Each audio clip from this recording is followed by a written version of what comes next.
Part 5 Scene 1.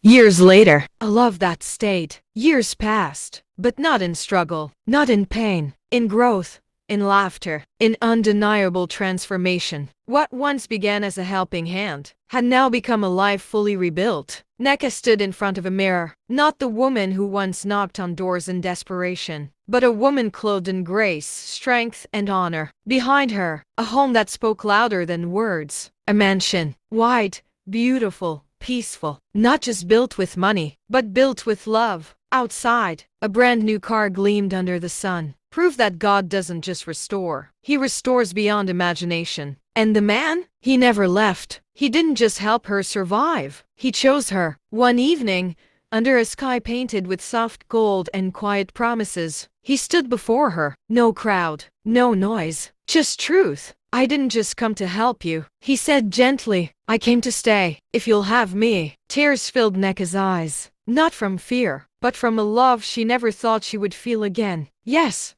she whispered, and just like that, what started as kindness became covenant. They got married, not a union built on pressure, but one rooted in respect, patience, and intentional love. And then, life gave them another gift, a baby boy. The house that once echoed with survival now overflowed with joy. But the most beautiful part, those three little girls, who once walked to school with simple uniforms and hopeful eyes, they had grown. The first became a doctor, saving lives, restoring others the way her mother was restored. The second became a lawyer, standing for justice, giving voice to the unheard. The third became a pilot, flying across nations, proving that no dream is too far. And the man? He loved them, not as stepchildren, but as his own daughters. He stood at every graduation, clapped the loudest, cried the deepest, because love, real love, doesn't divide, it embraces. Today was different again. The mansion was filled with guests, laughter,